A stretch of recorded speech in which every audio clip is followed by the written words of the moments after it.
Folks, Black Star Network is here. Oh, no punches! I'm real revolutionary right now. Support this man, Black Media. He makes sure that our stories are told. Thank you for being the voice of Black America, Roland. Stay black. I love y'all. All momentum we have now, we have to keep this going. The video looks phenomenal. See, there's a difference between Black Star Network and Black-owned media and something like CNN. You can't be Black-owned media and be scared. It's time to be smart. Bring your eyeballs home. You dig?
Today's Wednesday, November 8, 2023, coming up on Roland Martin Unfiltered, streaming live on the Black Star Network. Huge night for Democrats all across the country, from Ohio to Pennsylvania to Virginia, you name it. They defeated Republicans, and abortion was a huge topic.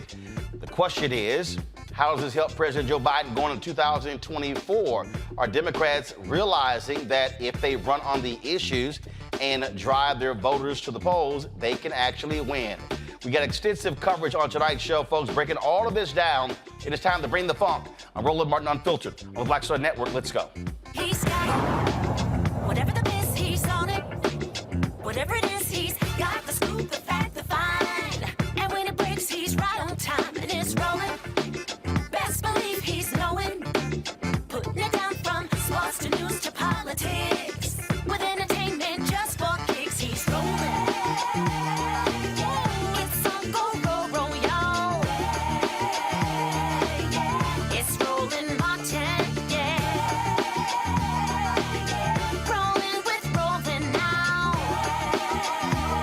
He's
Republicans nationwide are scratching their heads today trying to figure out what the hell happened. They thought they were going to do well all across the country. That is not the case. From Virginia to Pennsylvania to Kentucky to New York State and other places, Republicans had an awful night as Democrats racked up wins left and right. No bigger place than in Virginia, where Democrats not only held the state Senate, they now control the House as well. This means that Delegate Don Scott will become Virginia's first black Speaker of the House. All of this, folks, the backdrop of Republican Governor Glenn Youngkin, who was campaigning saying, we're going to take control of the Senate and the House, and then we're going to ban abortion in Virginia. That was a huge issue that was on the ballot. And guess what? He looks real crazy now. All the talk about Youngkin being a surprise candidate for president in 2024, that just went out the window. And so now the question is, how do they regroup? But also, when you look at the other results, the abortion rights being protected in the Ohio Constitution, passing legalized marijuana in Ohio as well. Andy Beshear in Kentucky, the Democratic incumbent, beating black Republican Daniel Cameron by a wide margin. Folks, it was win after win after win. The one place Democrats really wanted to secure a win was in Mississippi, where Brandon Presley lost to incumbent Republican Governor Tate Reeves. We're going to break this thing down. Lots of folks we're going to be talking to. Shantel Brown, Congresswoman from Ohio. Reverend William J. Barber, we'll be talking to him as well, and so many others. But let's start with my panel. Robert Patillo, host, People, Passion, Politics, News and Talk 1380 WAOK out of Atlanta. Rebecca Carruthers, Vice President, Fair Election Center, Washington, D.C. Joe Richardson, Civil Rights Attorney, Los Angeles, California. I dare say, Rebecca, I'll start with you. Republicans not doing well. In fact, it was so funny. I got one of those emails that you always get from these campaigns, and it was so funny. Came in this afternoon. It was from Ronna McDaniel, who, of course, who is the Republican chair.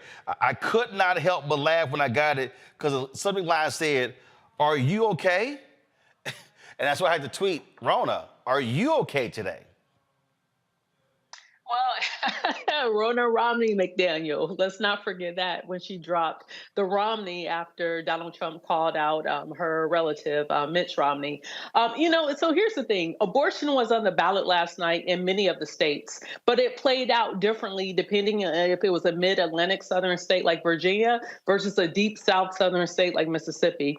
What's really interesting, Republicans have painted themselves as the small government party, but to get involved in women's reproductive choices isn't a small government thing. So it was really interesting watching Republicans fight with their traditional, quote unquote, small government party, but then having to balance it with evangelicals. So I think what we saw last night is what 2024 is going to look like, with the Republican Party trying to figure out which direction it's going to go in, if it's going to lean into conservative evangelicals, or if it's going to go back to the traditional tenets of the Republican Party the way it's been in the last 50 years. I'm really curious to see how they're going to regroup.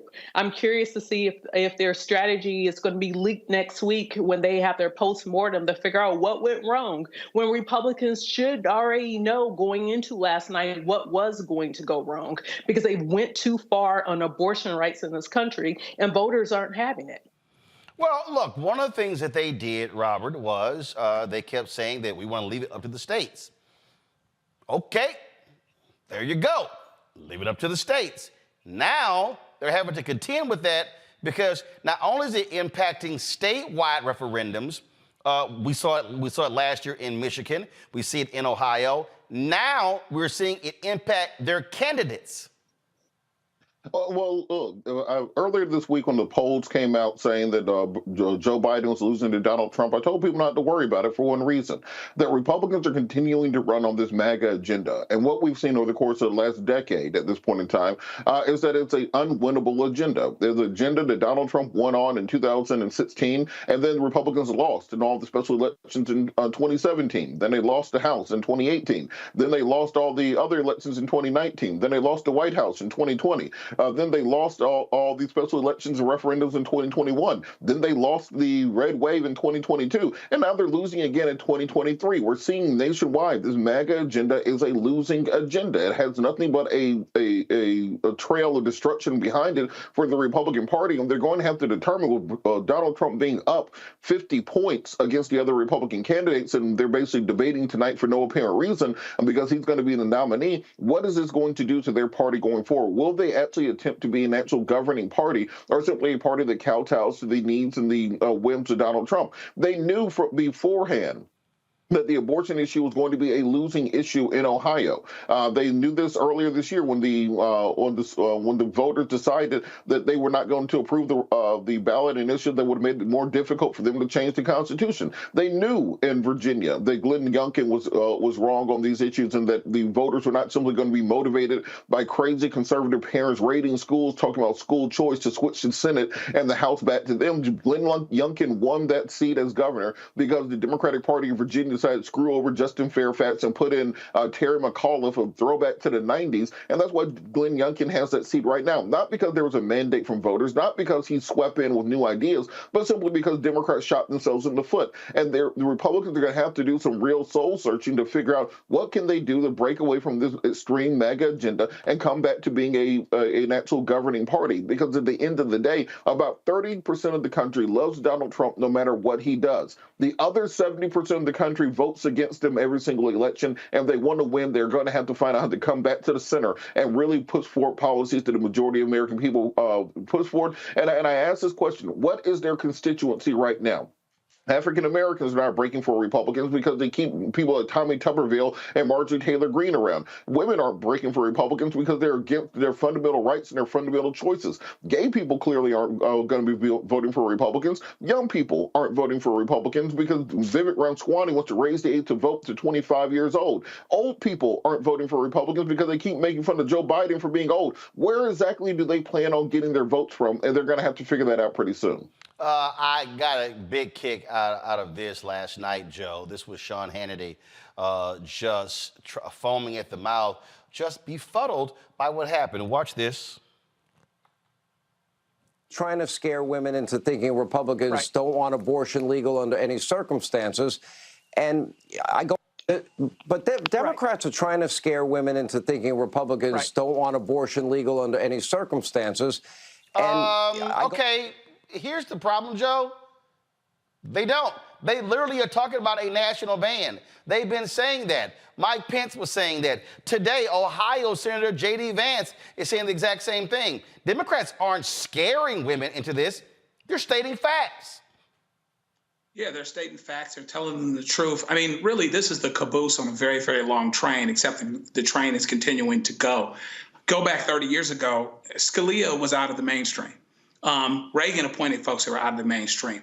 Bush appointed folks who were out of the mainstream. Clarence Thomas was out of the mainstream. Clarence Thomas still is out of the mainstream. And so now Antonin Scalia dies, and then you've got Gorsuch, you've got Amy Coney Barrett. The only reason they were appointed by Trump was to get rid of abortion. This has been their goal the entire time, and to be able to do that once they've done it, now they don't want to own it. You hear all of their people talking about, this is something that doesn't affect a whole lot of people. They literally want to change the subject. So it's hard when you have to run around issues as opposed to running on issues. And so many times, to Robert's point, so many times when they won elections, Youngkin, in Virginia and other places, it was because of who the Democrats put up, things that the Democrats didn't do in boxes they didn't check, and not coming out and showing up to vote. And so once they overturned Roe with people that were unelected, they thought they were going for the gusto, and they've been suffering consequences ever since. So hopefully the Democrats have a template, because they did say, let's just leave it to the states. No, They're going for the gusto. Thomas wants to undo half of the things that got passed in the last 4 or 5 years or 10 years, including gay marriage. And there are plenty of them that want to go for the gusto and do a national abortion ban. And so they need to own that and deal with that, and we'll just turn people out to vote. I found this to be interesting. We're going to break this thing down. We'll go to the break. We're going to come back, talk about this here, and we'll look at some exit polling data. I'll explain that when we come back. Roland Martin Unfiltered. Folks, we're talking about last night's election. Huge wins for Democrats. Republicans are now trying to figure out, man, is Trump going to be our saving grace? But a lot of people still don't like him as well. So there's a lot we're going to unpack right here on Roland Martin Unfiltered right here on the Black Star Network.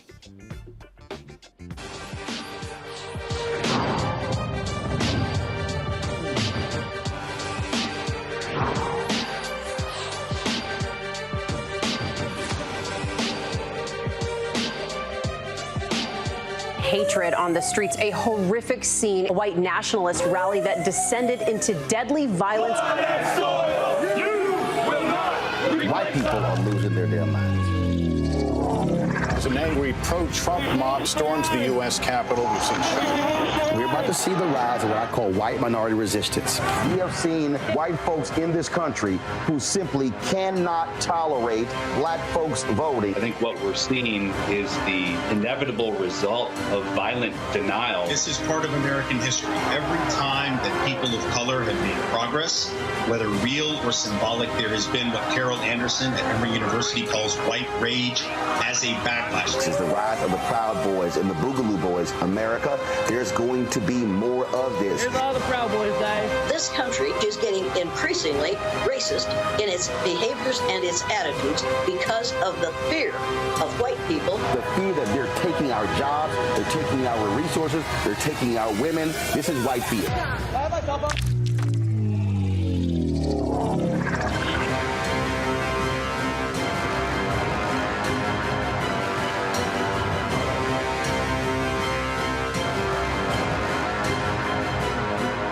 On the next Get Wealthy with me, Deborah Owens, America's Wealth Coach, inflation is on the rise. Interest rates are high. Can you still thrive during these uncertain times? On the next Get Wealthy, you're gonna meet a woman who's done just that, living proof of what you need to do to flourish during these uncertain times. These are times where you take advantage of what's going on. This is how people get rich or richer. That's right here on Get Wealthy, only on Black Star Network.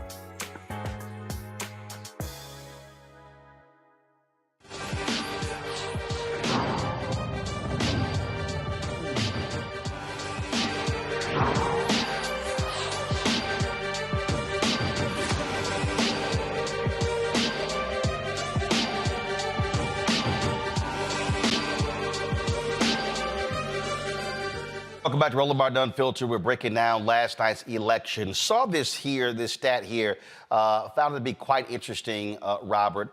Exit polling data out of Ohio. Black men are most in favor of abortion rights, even more than white and black women. White men are most against abortion. That would surprise a lot of people that black men have a much larger view of this issue than white women and black women. Last night, of course, voters in Ohio put this issue, they placed it in abortion rights, reproductive rights in the Ohio Constitution. This is how it ended up being. The conservatives got crushed on this one. Come on, guys. So here's the deal. Yes, 2.18 million folks, 56%. No, 1.6 million, 43%. A total of 3.8 million votes were cast. The thing that's wild here, Robert, is that Republicans did everything they could to stop folks from voting on this. They did not want this. And even after this, the Speaker of the House goes, well, we're going to still find ways to protect a woman, first of all, to get rid of abortion. Dude, they now put it in the Constitution. You're going to have a little difficulty now. You're right, and look, this is one of the points I think is very important to make, because there has been, for some reason, this smear against black male voters over the course of about the last decade that somehow we don't defend black women's rights electorally. It started around the Doug Jones election in Alabama, where there was this idea that there was a schism between black men and black women on many of these electoral issues. Groups used that for fundraising. They used it to push down black voter turnout in various elections. Black men and black women are in lockstep on most political issues, particularly on this issue of life. One of the issues that I hear from many black male voters on radio and in other places is that they want more control when it comes to reproductive issues. They want more of them focus on child support and child care and equal rights for fathers, etc. That doesn't mean they want fewer rights for women. They just want more of their rights to be respected and actually be part of the political agenda. And I think that the fear that many people have, both on the left and the right of American politics, is a united front coming from black voters, because a united front coming from black voters on these issues means that we're able to hit with a closed fist instead of an open hand when it comes to political issues. And the more that we are walking lockstep on these issues, the more that we can push forward on things such as women's reproductive rights, on criminal justice reform, on economic opportunities. All the things that we need within our portfolio require us to be working together, and we can't let outside groups work to try to separate us electorally. If you want to hear something unbelievably stupid, Rebecca, it is stuck on stupid himself, Rick Santorum. Last night on Newsmax, remember he got fired from CNN. They enshrine reproductive rights in the Constitution. They also legalized marijuana in Ohio. And poor little Rick Santorum is just besides himself. He's beside himself, Rebecca, that people actually have the audacity to state what they wanted. Listen to this. And you put very sexy things like abortion and marijuana on the ballot, and a lot of young people come out and vote. It was a secret sauce for disaster in Ohio. I don't know what they were thinking, but that's why I thank goodness that most of the states in this country don't allow you to put everything on the ballot, because pure democracies are not the way to run a country. So then you're. And wow.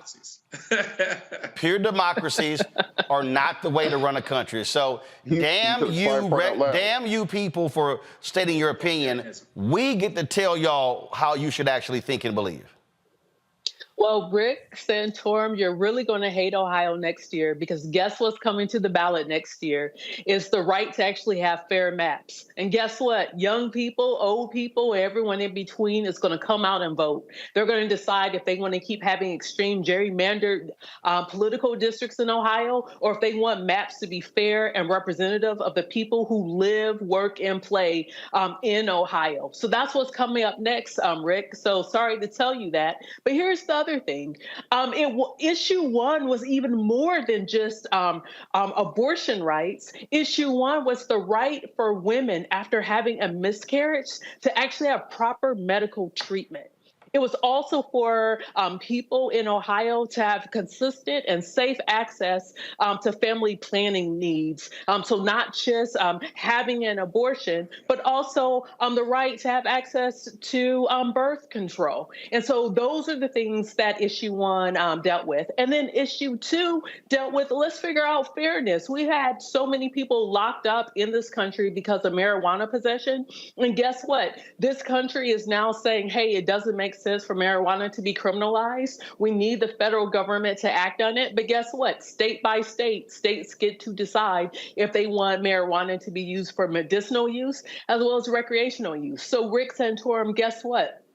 People get a vote. That's what democracy is about. Democracy is about having free and fair elections, and also about participation. So last night we saw a series of free and fair elections across 29 states, and we saw people show up and participate, including young people. After all, we should want young people to engage and be active civic citizens in this country. Damn those young people. Joining us right now, Prentice Haney, co-executive director, Ohio Organizing Collaborative. That was very much involved in this effort. Prentice, you had to get a kick out of Santorum, like, damn it, how dare those people in Ohio, those young people and other people actually vote on stuff that they care about? Well, let me say this. Only losers and cheaters are scared of free and fair elections. in Ohio, like we just said, young people and black folks are not sitting on the sideline. What we saw last night was a sleeping giant that rose up and fought for their rights. 83% of black voters voted for issue 1, and then around the same amount voted for issue 2. What's so exciting is that we live in a democracy where people like me, black folks, are pushing the envelope every single day to make sure that we have access to the ballot. We just wasn't that long ago, 60 years ago, that many of us didn't have full enfranchisement, and still many of us don't today.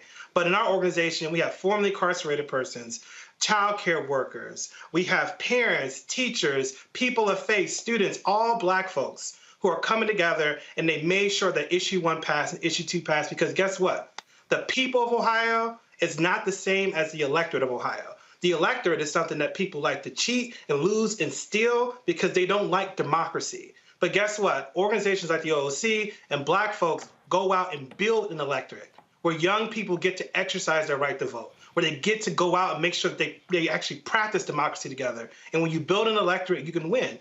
Listen, we're not scared of having an expanded electorate, because when you have an expanded electorate, people get to raise their voice, and that's what makes our democracy way more safe and deliver real things for our community. Folks, pull up the vote totals for the Ohio referendum. That obviously was a huge deal. Again, that was, so actually when I said it earlier, that was the, I thought that was the abortion vote. This was the marijuana making it legal. Again, 2.1 million, 1.6 no, almost 57%. That's what we call an overwhelmingly mandate, Prentice. Exactly, an overwhelming mandate. This is what I'm saying. Listen, we know that legalizing marijuana, legalizing your own reproductive health, these sort of issues are very popular issues among black voters and amongst all Ohioans. It's just so exciting that back in August, black folks and young folks in all Ohioans defended our right to our democracy, direct democracy. I can't believe someone said there's a pure democracy. Listen, democracy has never been pure because it's never been something that could work for all of us. We are the ones making our democracy work for all of us. And last night, what we saw is that people who fought to make sure that the ballot was open, that there was access, got over all the barriers of strict voter laws, unfair maps, purge voters. They made sure their voices were heard, and then they can see that when you go out and you vote on issues that matter to you, you don't have to wait for politicians to deliver what you need. You can get access to abortions. You can get legalization of marijuana for yourself. That's what black voters showed that they'll do in Ohio, and they're going to do it again in 24. So, all right, so now legalized. So what does that actually mean? What that actually means is that for about a decade, many black voters in Ohio have been disenfranchised and disinvested in. When you don't focus on an electorate for over a decade, then they don't show up. But what we saw this year is that there was real investment from our organization, from campaigns talking to black voters about why these issues matter to them. If we look at the leadership of the abortion ballot, we look at the leadership of the democracy ballot, we see black faces, we see Legacy Civil Rights, NAACP, Ohio Unity Coalition, APRI. We see groups that look like us at the center of them. It's not by chance that on election night, we now see victories that have overwhelming majorities with black folks supporting it. You cannot win something if you don't have us in leadership and you don't have programs that's catered to us. We've run programs, and we talked about this last year. This is not new. We've run programs for young black voters, for cynical black voters, for voters of faith. You have to make sure that you cater a program to each of the different types of values and ideologies of black voters, and then you could create a path for us to go out and win. And so I think, based on last night, we just saw the beginning of that wave in Ohio. And next year, we're going to see even more of that as more black voters come out and actually raise their voices and show that their political power does matter and make a difference in the state. All right, then. Prentice, we certainly appreciate it. Thanks a bunch. This, again, it's sort of driving the GOP mad, and which is interesting because former Republican Speaker of the House, John Boehner, is now, at least we know it's really because of money, he's now on the side of cannabis, correct? I can't hear you. I'm sorry. You couldn't hear me there? Can you hear me? I'm sorry, I can't hear what you're saying, but Prentice, can you hear me now? Can you? All right, so not sure why you can't hear me. We appreciate it. Thanks a lot. So, Joe, here's what I think is interesting. Again, John Boehner is now working on the side of cannabis. Yeah, Boehner got pragmatic too. It's interesting. Well, once the party threw him away, chased him out of being in the speakership, he supported Biden 3 years ago.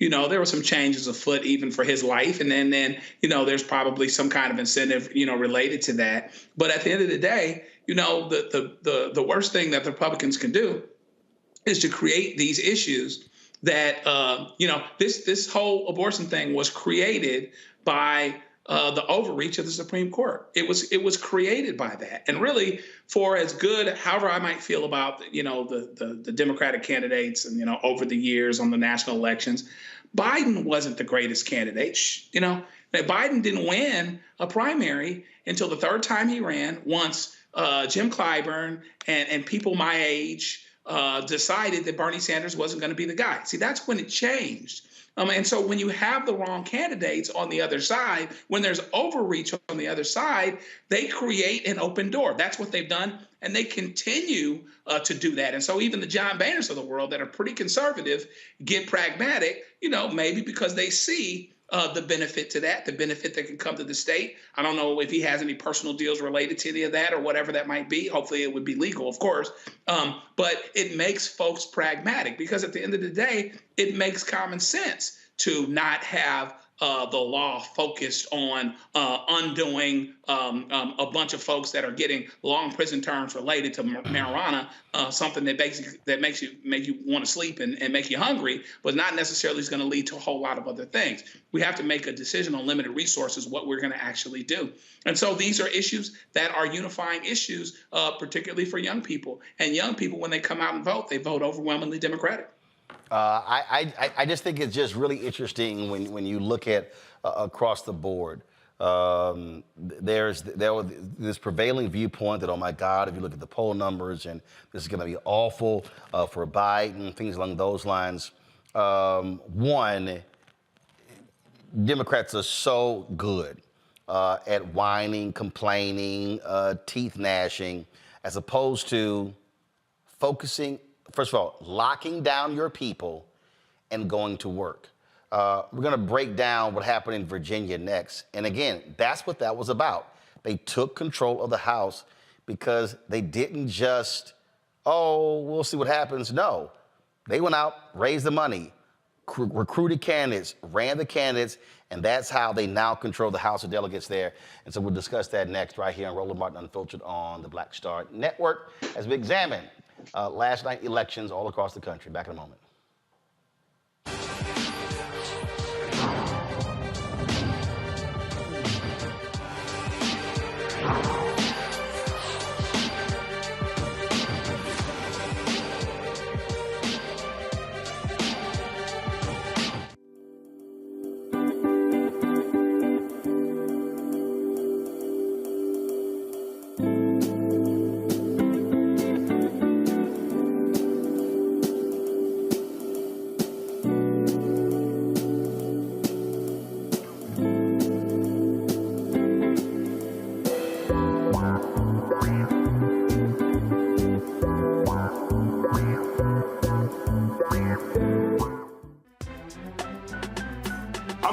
Muhammad, live from LA.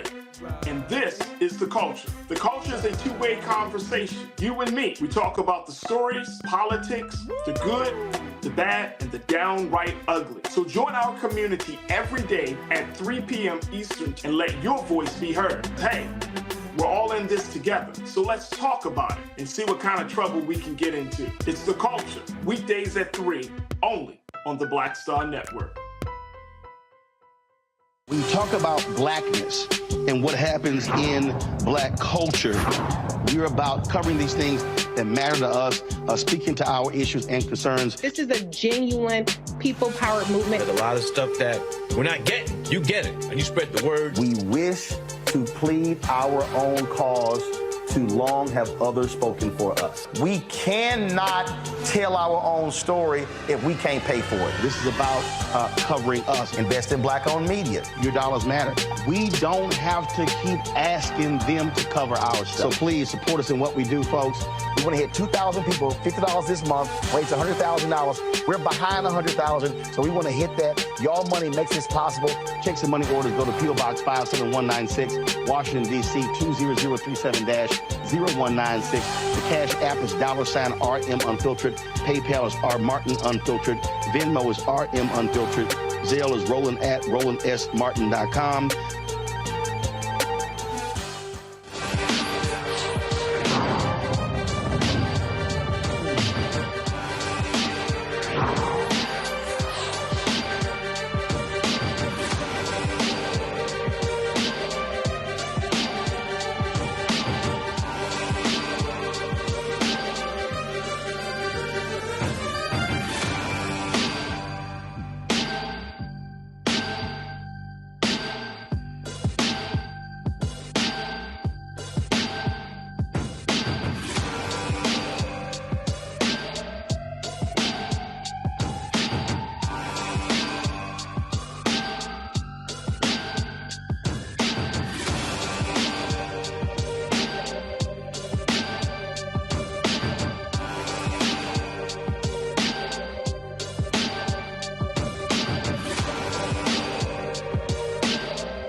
Folks, welcome back to Roland Martin Unfiltered. Before I went to the break, I talked about Democrats having to put their head down, focus on their base. And that's really, really how you win elections. A lot of people, obviously, last night, it was laughable for me. Just pull up the panel. It was laughable for me last night, Joe, to watch. I was in Dallas last night. I don't watch CNN voluntarily. My dad happened to be, he was flipping through and watching it. And my God, it was absolutely boring watching them. It was just boring. And what was driving me crazy watching all of these people, that they act as if abortion was the only issue all across the country. And it wasn't. Take, for example, the Kentucky governor's race. Now, was it a major issue? Yes. Was it the only issue? No. So Andy Beshear, the Democrat incumbent, he beat Republican Daniel Cameron last night. But here's the whole deal. Cameron got outperformed by other Republicans. So they didn't want the black guy in Kentucky. The thing that was also interesting, guys, come on, pull it up. Guys, we're moving way too slow. Let's go. Here's the whole deal. I mean, you're sitting here talking about this race, and yes, abortion was an issue. Abortion rights, reproductive rights was an issue. But this is Beshear, who also provided voting opportunities for formerly incarcerated. Health care was on the ballot. A number of issues were on the ballot. And so I think it's a mistake when I watch all these these mainstream white networks where they think abortion is the only issue. It's not. You have to make a compelling argument on a variety of issues to get people to turn out to support you. Yeah, I guess as it turns out, it's not enough to be a Black Republican with, that's the nephew-in-law of the leader of the Senate. Actually, you really do have to connect to the issues. And of course, as the advertisement said, all skin folks ain't kin folks. And so he didn't have a whole lot of Black voters. He needed some Black voters. Andy Beshear did an excellent job at seizing on what the issues actually are. And I think that he connected with those issues, including healthcare. Healthcare is everywhere.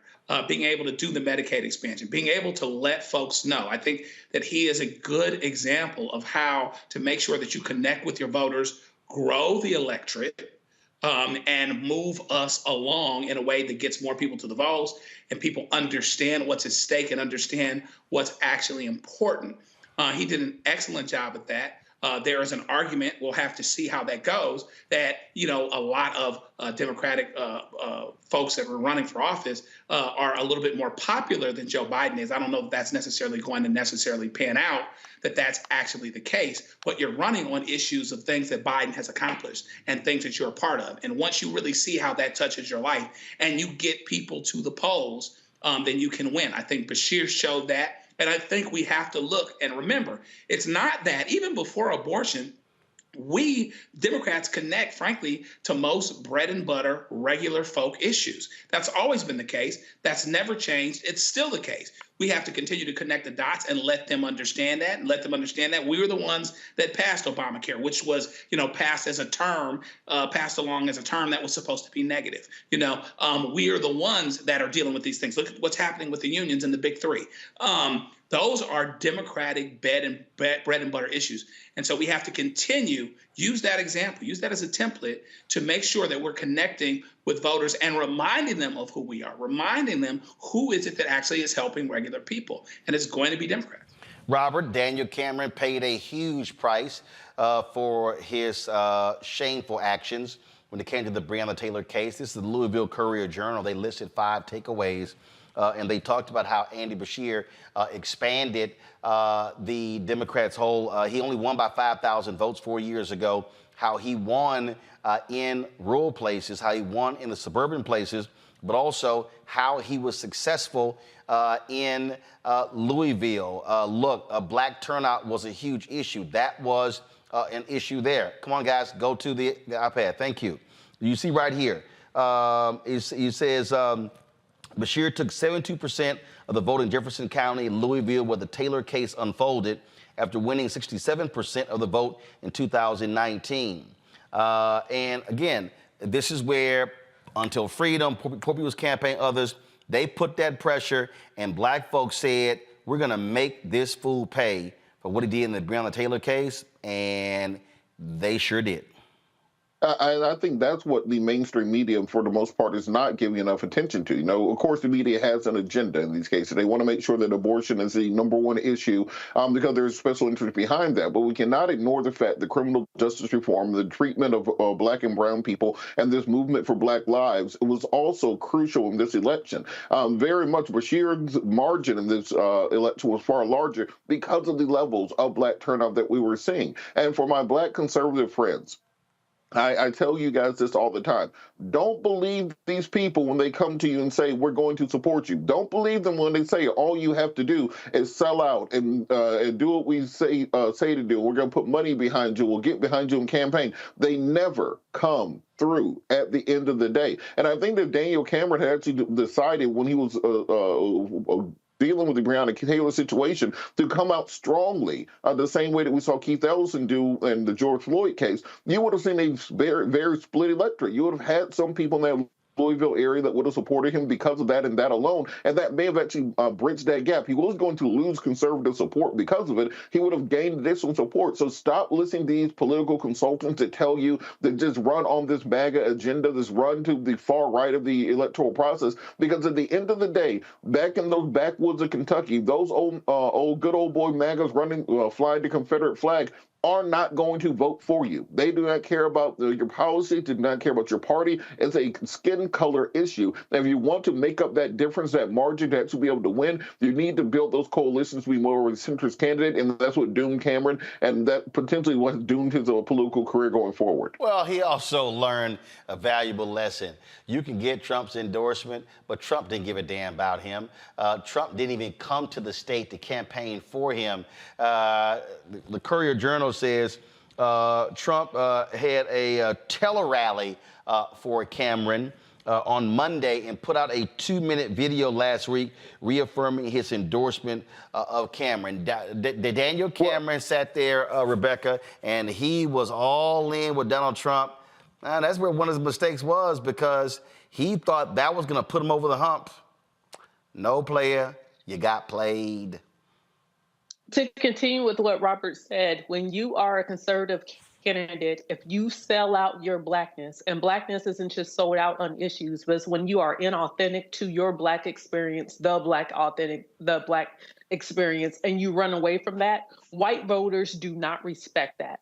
There's nothing you could do to not be Black as a Black conservative, so you need to just accept that you are Black. And that's fine, that's okay, come on over, I love being Black. The issue with Daniel Cameron is he was very inauthentic. And for him to sit and stand and tell the people of the Commonwealth of Kentucky, even tell the people of the United States that it was perfectly acceptable to not push forward and take those officers to trial, even though that grand jury said, hey, there is enough here to do something to move forward on this. For him to ignore that and to ignore the travesty of what happened with Breonna Taylor is shame on him. And guess what? The voters showed up and they said, shame on you, Daniel Cameron, we will not support you. So that's what we saw that happened last night. What's interesting with talking about mainstream media and like some of those other networks, by them focusing so much on abortion as the voting issue, what they don't understand, even if it's a state where abortion is one of the top 3 issues, it still plays out differently. It depends on the region of this country with how abortion plays out. When we talk about Mississippi later, comparing it to Virginia with how abortion showed up, one thing that we have to look at is the economic impact, and those who are economically impacted by not having abortion, but without who have an economic impact when it deals with abortion access. But in Kentucky, that isn't what the number one voting issue was for folks. And last night, we see that one of the top voting issues is criminal justice reform, is figuring out what do we do with law enforcement that's acting rogue. And what we're seeing is Black voters are saying, hey, pay attention because we will show up and we will vote on this issue. So shout out to Tamika Mallory, Until Freedom, and some of the other groups that decided to stay on the ground to organize the last 3.5 years and make this a top voting issue for Black communities in Kentucky. You know, the thing here, Joe, that people have to understand, we start talking about different states. Rebecca makes a great point. You have to understand the makeup of the state. So, for instance, Kentucky does not have a significant Black population. It is a red state. All the other Republicans running statewide in Kentucky won by double digits. Voters there, they like Bashir. And so what you have to do is understand and study how does that happen? What is it about him? What was he saying that they actually liked and they voted for, but they rejected all the other Democrats? You look at in Mississippi, same way. 2.5 million people. You have 38% of the population African American, yet 15% of the Black folks in Mississippi cannot vote because of their laws when it comes to having a felony conviction. But last night we saw, this is the 3rd straight election the Democratic candidate got about 47% of the vote. They seem not being able to get over that hurdle. Jackson obviously is a Democratic stronghold, but along the Gulf Coast, they got crushed. So last night, Brandon Presley ran a great race. He did everything right. He raised lots of money. He actually outraised Tate Reeves, but the reality is Tate Reeves still won. There still are a lot of votes that have to be counted, but the reality is Reeves won. But when you look at a place like that is one of those places where no matter how broke those white folks are, no matter how bad their health care is, no matter how bad their education is, no matter how bad the jobs are there, no matter how bad the wages are in Mississippi, they are just simply hardcore Republicans. And so, Democrats, what they're going to have to do, they're going to have to really go old school, like SNCC, like CORE, go into places like that, and really spend year-round trying to flip vote. First of all, trying to maximize Black voter turnout, trying to reach those poor white voters as well, because they seem to not be able to get over that 47% number. Yeah, so you've got this education component. I think Stacey Abrams is a great example of how to have a long-term relationship with voters that starts off with education and brings them along, and start off with them younger, as young as possible. It is interesting. If you look at it, there's this irony. Now, you had Brashear, one who was an incumbent, and you had the governor of Mississippi, one who was an incumbent. But if you look at Brashear and how much black votes helped him, even though there weren't as many of them to mine, that means that he was very, very successful in mining the black voters, okay? Certainly helped by the Breonna Taylor issue, but he was good at making that connection and mining those voters. In Mississippi, Presley needed to be able to have more voters, right? So there's this issue with the criminal justice system and being able to undo some of that, which is probably a little bit tougher in Mississippi for a lot of reasons. But even then, there were a lot of black votes available that he did not get. Okay. And so we really have to have long-term relationships from state to state that start off with education and bringing folks along, connecting them to the issues that are important to them, and really doing the diagnosis and really doing the post-election work so that we understand why Brashear worked, how much of it was his personality, how much were the issues, where those black voters actually were, et cetera. And are there more black voters there that can be mined in rural areas and other areas? Take that, make a comparison between that part of the country. To Rebecca's point, there are some differences in different parts of the country, so that you absolutely understand what the secret sauce is to educate voters, to bring them along, connect them to what their issues actually are that meet them where they are, and do it long term, so that over the course of several elections, Mississippi, the potential is there. The numbers are actually there now, and they will continue to be, particularly in a country, in a state that's so black, 37, 38%, whatever it is. There's a lot of potential there, and a big part of it is not accepting the suggestion that because you're in Mississippi, because you're in Alabama, because you're in fill in the blank southern state, you cannot win. Until Brashear won 4 years ago, we thought we couldn't win in Kentucky either. But he's finding a way to do it, even though it's not going down ballot. So we have to make sure that we do a diagnosis and figure out what actually helps to connect with these voters, and of course, educate from the very, very beginning and early on, and go that way. Robert, look, at the end of the day, I think when you talk about politics, so many people, they only focus on the political season. If you're in Mississippi and you see that you're stuck on 47%, then what you have to then do is truly go in, look at the numbers and say, we got to go figure out how to pick up another 45 to 50,000 votes. We figure that out, then we can win. Republicans have control the governor's mansion there 31 of the last 35 years. They have a firm grip on the legislature as well. But again, do I believe that it's impossible? No.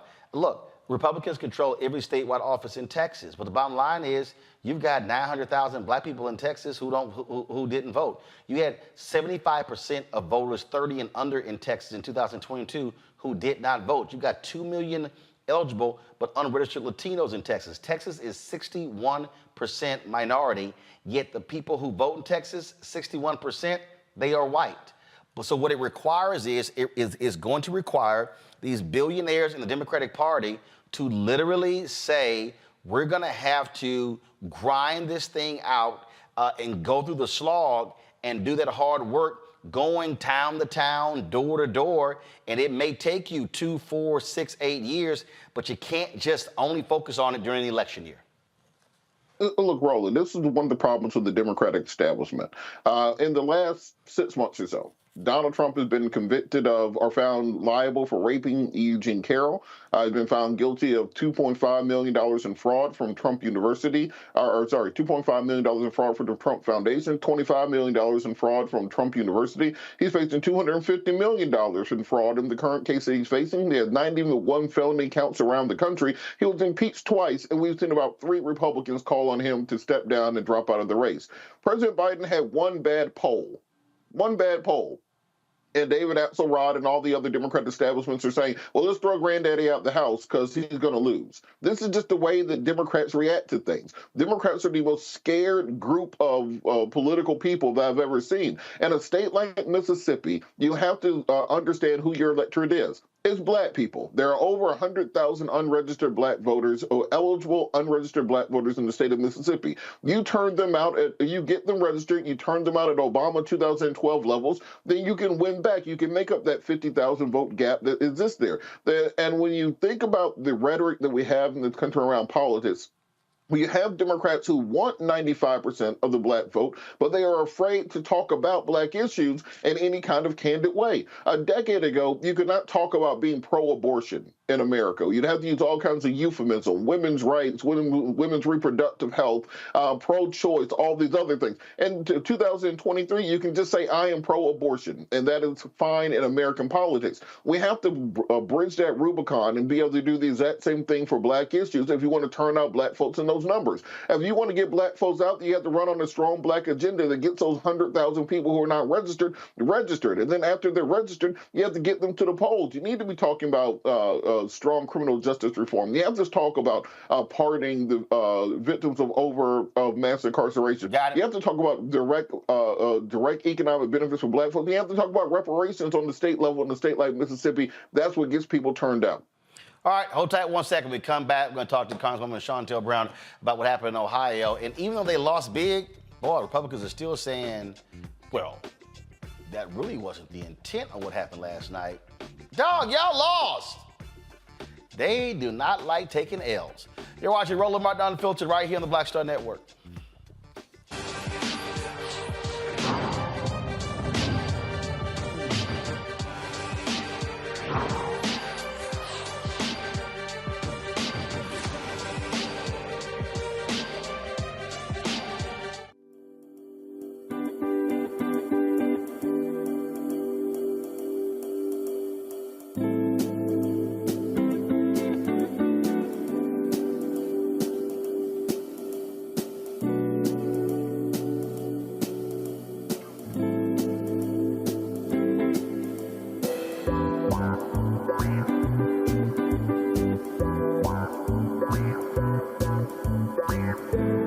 Next on the Black Table with me, Greg Carr, we welcome the Black Star Network's very own Roland Martin, who joins us to talk about his new book, White Fear, How the Browning of America is Making White Folks Lose Their Minds. The book explains so much about what we're going through in this country right now, and how, as white people head toward becoming a racial minority, it's going to get, well, let's just say, even more interesting. We are going to see more violence. We're going to see more vitriol, because as each day passes, it is a nail in that coffin. The one and only Roland Martin on the next Black Table, right here on the Black Star Network. Hi, I'm Dr. Jackie Hood Martin, and I have a question for you. Ever feel as if your life is teetering and the weight and pressure of the world is consistently on your shoulders? Well, let me tell you, living a balanced life isn't easy. Join me each Tuesday on Black Star Network for A Balanced Life with Dr. Jackie. We'll laugh together, cry together, pull ourselves together, and cheer each other on. So join me for new shows each Tuesday on Black Star Network, A Balanced Life with Dr. Jackie.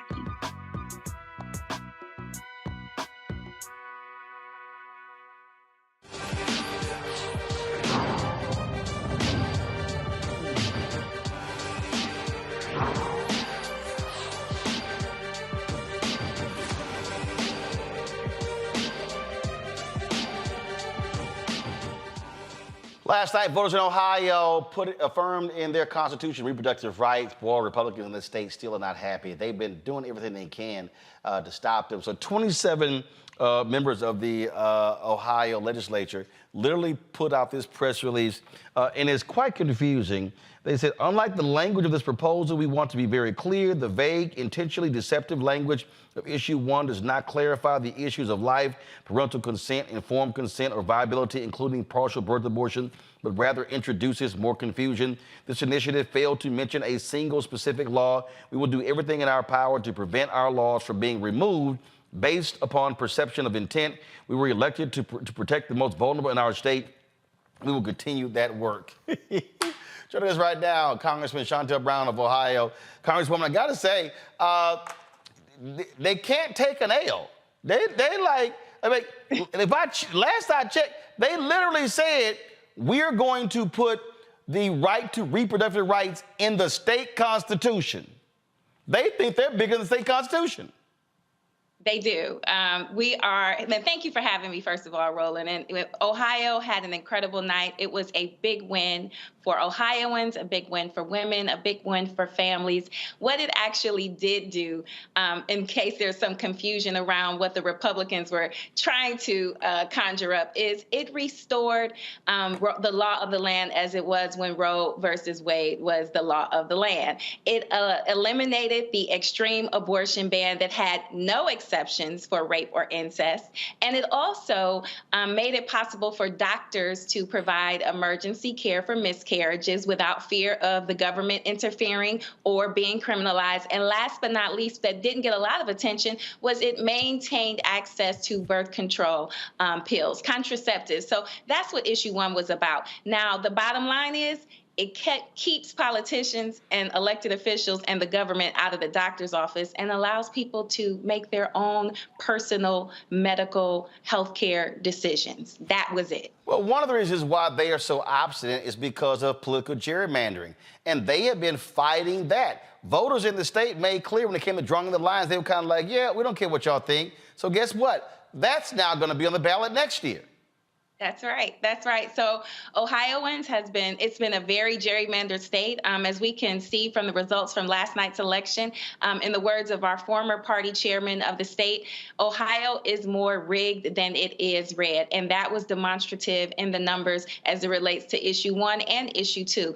There was a broad coalition of support when it comes to the freedoms that people are that are coming up on the ballot. People want the rights to make their own choices. And clearly right now, the Republicans are not about giving people their rights. They're about taking rights away, whether it is your right to maintain autonomy over your own body, the right to read certain books, the right to vote. They are all about stripping away rights, and they are really doing a relentless job of trying to turn back the hands of time. So what you now are faced with, again, and this is what I keep trying to explain to people, is that we have to stop looking at elections as sort of a one-off. That you have to say, okay, we chipped away at this, now you got to come back next year and realize there's going to be another election. And so I keep saying to black folks, others, we cannot check out of the process. It has to be this relentless pursuit of democracy by saying, we're going to keep coming back, and if y'all are standing in the way, we're going to do all we can to vote you out. That is exactly right. I think I would be remiss if I did not remind folks how we actually got to this place in Ohio. In 2016, we had one of the most qualified candidates running for president against one of the least qualified who ever applied for the office. And what happened was people got complacent. They thought, okay, she's got it in the bag. I'm going to stay home. I'm going to sit this election out. Some Democrats even bragged about voting for third-party candidates in protest. We do not have the ability to afford that, because what happened was we got President Trump, and what happened was he appointed not 1, not 2, but 3 Supreme Court justices to the bench who turned back the clock on what was almost 50 years of precedent as it related to Roe versus Wade, and he took extreme pride in that. So yes, we do not have the luxury of saying, okay, we won, we can sit down. We cannot afford it, especially right now, because just like when Roe versus Wade, the Dobbs decision came down, they were relentless about that. They continued to pursue and try to overturn Roe versus Wade for decades, and they were successful. And so that's how we got to where we were yesterday in Ohio, with having to restore those rights and enshrine them in our Constitution, because too many people sat out the election in 2016. It is a real live example of the expression when we say elections have consequences. We didn't feel that in 2017, 18, 19, 20, or even 21. But in 2022, the Dobbs decision came down because Trump had the ability to appoint, again, 3 MAGA extremists to the Supreme Court who made a decision to strip away women's rights to make their own health care decisions. So I'm could not be more proud, grateful, and thankful for the volunteers and the voters who showed up and showed out yesterday to lead us to victory on issue 1. Last question for you. Other day, I saw former Congressman Tim Ryan say that President Joe Biden needs to drop out of the presidential race. This is the same Tim Ryan, frankly, who did not campaign for black votes in Cleveland and Cincinnati when he ran for the United States Senate. And he can't say that I'm lying because I text him personally about those things, offered to come to the state, never accepted. And so what do you say to him and others who keep with this drumbeat, oh, Biden needs to drop out, when clearly he is not, he's running? Listen, Tim Ryan, who is also a friend, a former colleague, knows that that's not how this thing works. But furthermore, let me say this. Your previous candidate said it very well. We had a bad poll, and there's only 2 ways to run in politics, and that's unopposed or scared. And yes, those numbers were actually frightening. But what we know about polls is polls don't vote. You might remember a certain candidate in 2021 was down by 35 points in a polling. So who was that? Not so, don't be talking in the third person. Like, oh, a certain candidate. Now people at home going, who's she talking about? Yeah, when you ran against Nina Turner, early polls had Turner far ahead of you in the polls. But then when it was time for the poll of all polls, you won. Yes. So the elections is the poll of all polls, and they actually deliver results. And polls have never been favorable for Joe Biden. As my sweetheart, Antoine Seawright likes to say, when they count Joe Biden out, he shows them that they don't know how to count. So listen, it is too early to predict the weather for next year. A poll is simply a snapshot in time. And so we have time to galvanize, mobilize, and educate our voters. And that's what we intend to do. And that's what we've been doing. And we're going to keep doing it. And I should say this also. Thank you for the privilege of this, allowing me to be on this platform, because it's awfully hard to get oxygen in this space to really detail the accomplishments of the Biden-Harris administration, as well as when the Democrats had the majority. We had one of the most productive Congresses, recreating jobs, delivering high-speed broadband internet at affordable prices, capping the price of insulin, the largest investment in our climate crisis. I could go on and on. The Veterans PACT Act that expanded benefits for veterans that were exposed to toxins and burn pits. I mean, we have done a lot, but I don't think people equate some of these successes to the Biden-Harris administration. We were on the campaign trail last year in South Carolina, and the lady was just talking about how her husband had gone from getting like 10 to 15% of his veterans benefit to 100%. Well, that was not a miraculous act of God. That was because we passed the Veterans PACT Act. So we have been doing a number of things that people just don't realize are a result of the Democratic majority that we held in the 117th Congress and the good work of President Biden-Harris. I mean, the largest investment towards our HBCUs, making history with putting the first Black woman in the vice presidential office, appointing more Black female judges to the federal courts than all presidents combined. So we have been doing the work. We just got to get the message out, and we've got to connect the dots. So I would just encourage people to really stop and think about the choices that are going to be before them. You have a man that has been twice impeached, has over 91 indictments, who had a full-fledged Muslim ban on place when he came into office. And also, I think I recall him as suggesting we inject bleach during COVID to try to cure that. This man is not worthy of being back in the president's office. And I haven't even got to his efforts to have an insurrection and not have the peaceful transfer of power that we have become accustomed to in this country. Well, I've said this since this show launched 5 years ago. We've had a standing invitation for all CBC members. If they want to come on, talk about things they're working on, they can come on. All they got to do is let us know. We reach out to folks all the time. And so that goes for you. That goes for all of them because dating back to my TV One show, I understood that, look, these other networks are not calling Black Caucus members on a regular basis, even though they are the largest caucus on the Democratic side in the House. And so feel free. Want to come on and talk about something, let us know. That's what happens when you own it. You ain't got to ask nobody.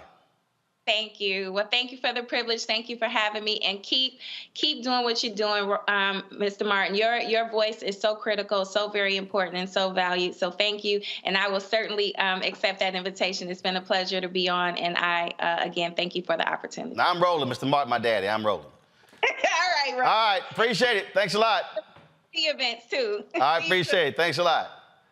All right, so what you heard there, for our panel that Congresswoman Brown laid out, is the point. You have to, and this is what we talk about. You have to detail what you have actually done, and we've laid that out.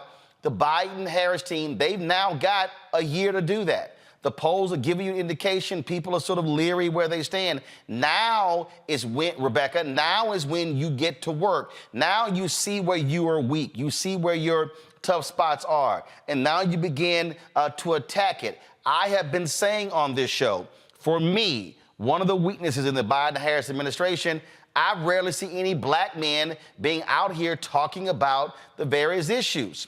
Got to get them out there. You've got to also, if you're driving the economy, I need to be seeing the Commerce Secretary. I need to be seeing the Treasury Secretary. I need to be seeing the brother who was the Assistant Treasury Secretary, the highest ranking African-American ever, Wally Adeyemo. I need to be seeing those folks. And again, I love talking to former Congresswoman Marsha Fudge, now Secretary of HUD. Love having her on, but that housing, that's one thing. They need to be sitting here laying out, we did this, and in specifics, because a lot of folk just don't know when checks have shown up, child care benefits, things along those lines. You have to put the work in on the issues. Yes. Rebecca.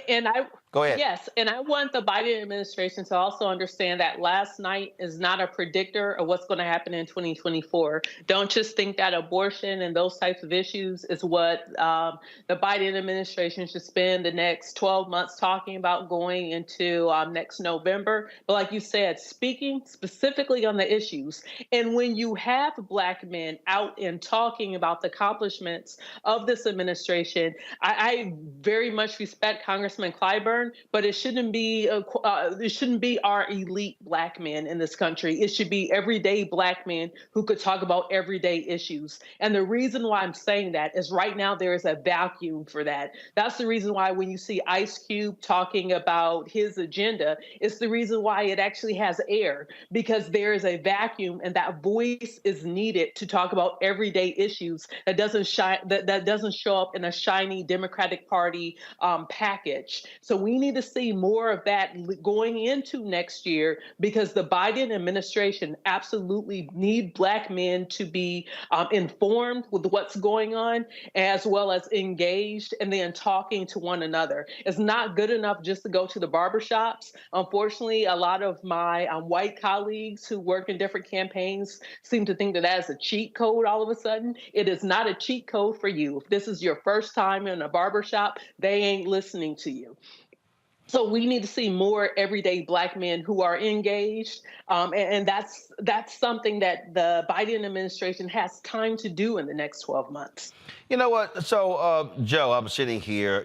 Charles Blow just put out this piece called "The Joe Biden Re-Election Dilemma." He says in here that Joe Biden should be far and away the favorite to win re-election in 2024. Can we please stop with this nonsense? Let me explain.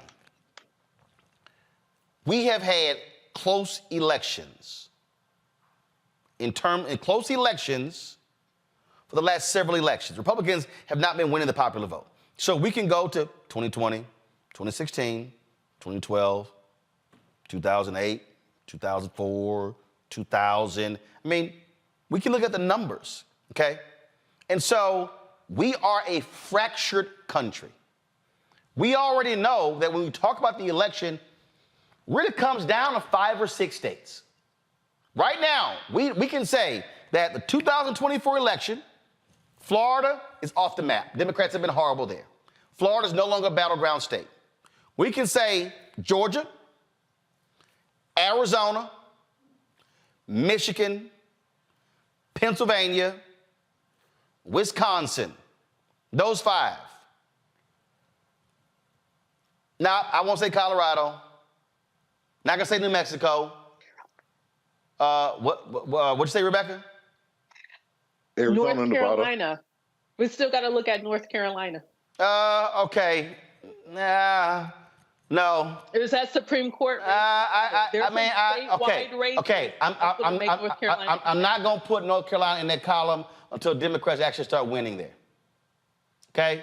Biden barely lost there, but they've been losing in North Carolina. So that's why I'm not gonna. But I'm just gonna say it's 5 states. It's 5 states. Okay. Fine, Robert. You can put in Nevada. Okay. But the bottom line is it's really 5 states. Okay. So the reality is, I'm not shocked by any of this. I'm not. I'm not shocked that people are saying, oh my God, I'm worse off, because I understand what has been happening. I've been listening to, I'm in group chats and I'm in other chats, and these people are walking around and like, oh my God, I'm not enthusiastic about Biden. Well, hell, it's a lot of people I ain't enthusiastic about. But I also am taking every time I look at Yank Uger, Yank is going off, and I'm like, dude, seriously, you're yelling and screaming. Guess what?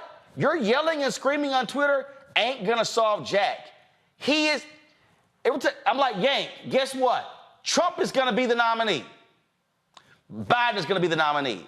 It's some shit, just deal with it. Just deal with it.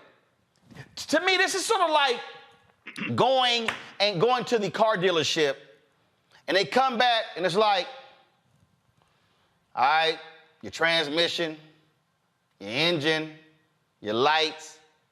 I could stand there and him and her. Guess what? Go ahead and get ready to pay that $2,000, $3,000, $4,000. Either you pay it or your ass taking Ubers all day. I mean, we can stand here and that means nothing. So I'm not one of these people like, oh my God, I wish Biden was 60. He ran when he was that age. He lost. Right. Right. He lost. And let me remind all of these people, because I am sick and tired of all of these Democrats bitching and moaning. Oh my God, he's going to be 82 if he gets reelected. Warren, Klobuchar, Harris, Booker, Buttigieg, Bloomberg. I know I'm leaving 2 or 3 people off. There's 6 people who were running in 2020. Sanders, that's 7. Nobody liked any of them. Right. If people liked them, they would have kept running. Harris didn't even make the primaries. They all began to drop out. So, and I'm serious, all you Sanders people, he fucking lost. He lost. I thought Gary Hart was an unbelievable candidate. Gary Hart was having an affair. Sorry. So at some point, you gotta wake up and go, okay, this is the hand I'm being dealt. Sure. Because Biden ain't getting younger. And when I say the hand that I'm being dealt, you can sit here and talk about Biden is, Biden that, Biden ain't done this. Can you argue against the infrastructure bill? Nope. Can you argue against the American Rescue Plan? Nope. Can you argue against the announcement now made regarding rails, generating 100,000 jobs? Nope. I could go on and on and on. So when I hear people say, like Bill Maher, yeah, he's done a great job, now sit down. In what world do you say to the person who's done a great job, now sit down? Right. Because we're stuck on this deal, oh, give me somebody young and vibrant who can excite me and who can lose. Because there were some young people. Yeah. Harris was younger. Booker was younger. Buttigieg was younger. Oh, I'm sorry. They didn't excite you enough? And so I'm sitting here going, hey, this is who is sitting in front of me. On the right is going to be an insurrectionist, lying, narcissistic, 4-time indicted, massive liar. Over here is the incumbent Joe Biden. Over here is the dude who picked 3 hardcore right-wing Supreme Court justices that got rid of Roe v. Wade, that got rid of affirmative action, and they're going to sit here and allow people to sit here and carry guns. They took up a case that deals with the issue of people who commit domestic violence having guns. Waiting on that decision, okay? Over here, I got somebody who's appointed 150 federal judges, more black women to the appellate court than all other presidents combined, who's appointed civil rights lawyers, ACLU lawyers, directly from where they were all the way to the federal bench. Now, now hold up. So now, all right. so those are my choices. That's what's in front of me. And so I'm not sitting here going, oh my goodness, I'm not looking for Biden to go run a damn marathon. I don't need him to go surfing like Obama did. I don't need any of that. What I need is for some shit to get done. What I need is for him not to incite Proud Boys and Oath Keepers and flat out racists across the country to storm the U.S. Capitol, overthrow the election. What I need is not to see these crazy, deranged MAGA people who don't give a damn about civil rights, who do not give a damn about holding police officers accountable. That's what I want to deal with. So again, for all y'all folks who like, oh my God, I know, he's running. Deal with it. And people are like, well, you can't be scared of us. You shouldn't be trying to instill fear in us. Project 2025, Google it. Then you'll understand what the real fear is. That is what is getting on my damn nerves, Joe. And I need people to understand. Buckle up, man up, woman up, shut the fuck up, and focus on winning in November 2024 and defeat crazy, deranged, white nationalist, white supremacist, MAGA Donald Trump.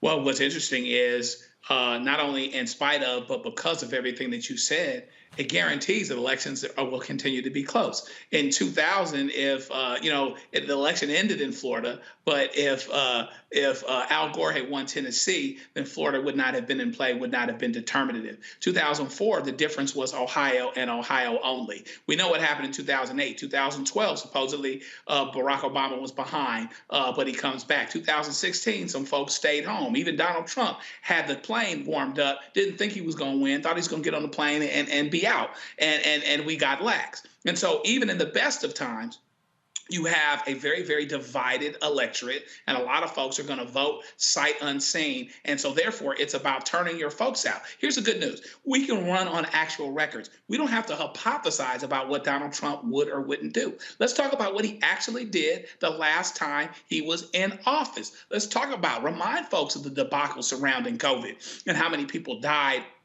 that didn't have to, and the fundamental instability in this country, and then compare what Donald Trump, who is just about as old as Biden, by the way, BTWIJS, as the kids say, let's compare what Donald Trump's judges did versus what Biden's judges are doing. And so run on records. Actually talk about here's what we actually did and how it affects you. This is what he actually did. We don't have to hypothesize. Here's where we're going, assuming he's still on the street. So just run on records and inform people and remind people of the urgency of voting, because 2016 is a cautionary tale of what happens when we don't go vote. I'm just tired of Democratic whining. I'm tired of it. Gotta go to a break. We come back. Reverend Dr. William J. Barber, I know he's gonna sit here and pray for me. Cause sometimes, you know, sometimes y'all, I can explain stuff in a nice, wonderful way. But sometimes, matter of fact, I don't know if y'all remember this here years ago. Matter of fact, I'm gonna tell this story on the upside of the break, and then Reverend Barber's gonna get a kick out of this one. It's a true story too, about cussing and getting your point across. You're watching Roland Martin Unfiltered right here on the Black Star Network.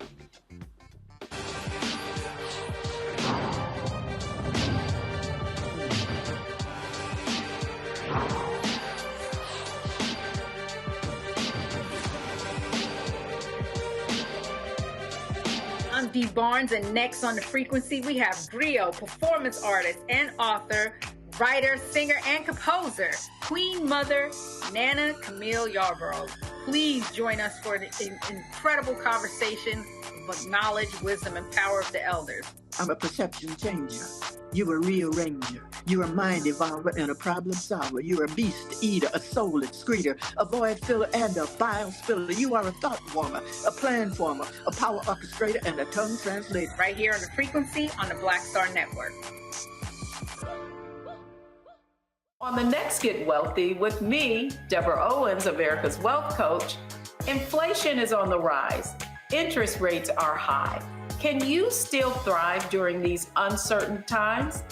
On the next Get Wealthy, you're gonna meet a woman who's done just that, living proof of what you need to do to flourish during these uncertain times. These are times where you take advantage of what's going on. This is how people get rich or richer. That's right here on Get Wealthy, only on Black Star Network. Next on the Black Table with me, Greg Carr, we welcome the Black Star Network's very own Roland Martin, who joins us to talk about his new book, White Fear, How the Browning of America is Making White Folks Lose Their Minds. The book explains so much about what we're going through in this country right now, and how, as white people head toward becoming a racial minority, it's going to get, well, let's just say, even more interesting. We are going to see more violence.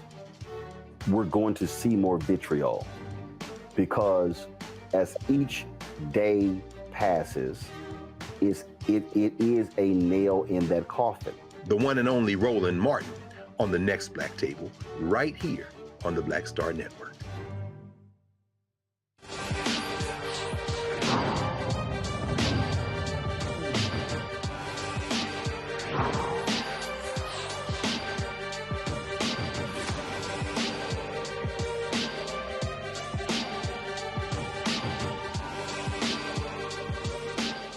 All right, folks, joined right now by Reverend Dr. William Barber, Poor People's Campaign, Repairers of the Breach, joins us on the phone.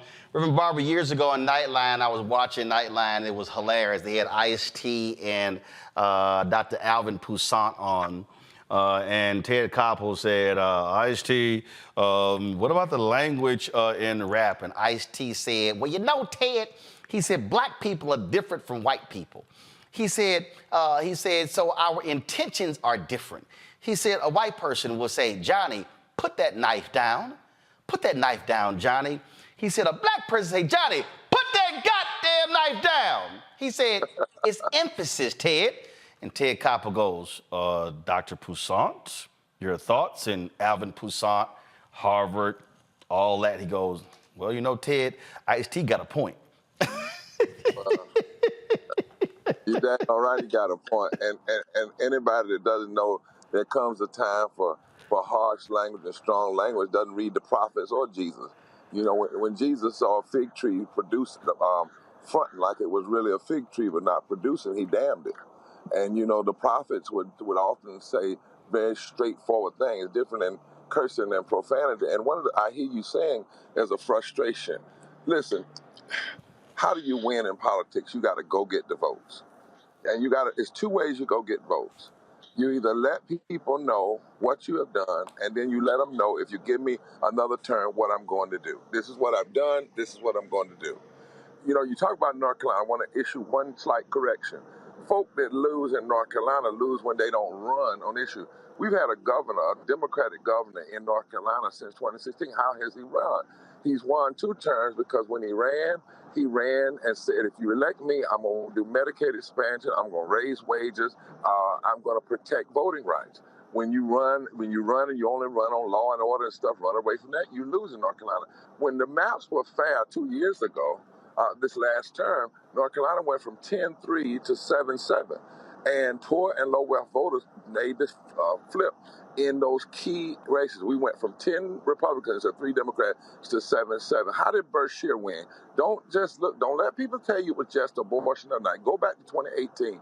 In 2018, Berkshire, whose father, by the way, was governor, went to East Kentucky and in Louisville, Black Kentucky. He said, if you elect me, I'm gonna do felony reenfranchisement, for people who were had lost their voting rights. I'm going to do Medicaid expansion, and I'm going to raise the minimum wage. He said that. He ran that. He even said some things are not about Democrat versus Republican, left versus right, but right versus wrong. When the Poor People's Campaign was in the street and the current governor would try to block us, as Attorney General, Berkshire stood against that governor. He went to Eastern Kentucky and showed white folk in Eastern Kentucky, and he won counties. In fact, we were up there, and in 5 counties, 3 of them turned blue in 2018. If you look in Biden-Harris, people keep forgetting, how did they win? Well, they ran on living wages and Medicaid and voting rights. That's what they said they were going to do. And they need to talk about what they have done, but they also need to talk about what was blocked. And if they get elected, they get a Congress, what they will finish. I've been saying to them, stop just bringing celebrities and leaders like, myself or somebody to the White House. Bring poor and low wealth people to the White House.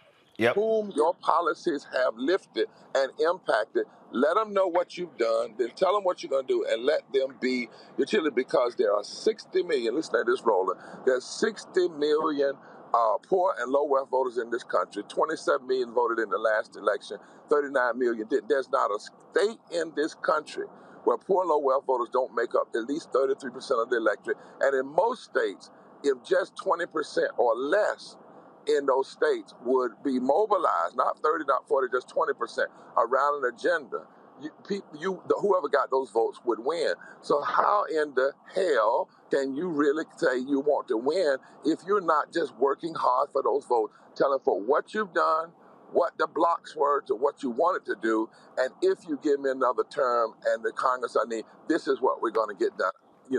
I don't know, for instance, why right now in the Senate isn't passing living wages, passing the Voting Rights Act. Let the House block it, but pass it so folk will know, if you give us the House and give us the presidency, we will get this done. And this is what we've already done, and this is what we'll do. And that's how people will be moved to the electorate. It's real simple. It's about, what's really people are facing in their lives.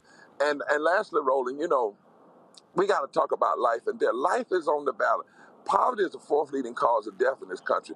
If you're not addressing poverty and low wealth, you're not addressing people's lives. 350,000 people died during COVID from the lack of Medicaid expansion. The lack of health care. You're not saying what you're going to do about health care. You're not caring about people's lives. But if people know you care about their living, then they will move and vote for you and stand up and stand with you.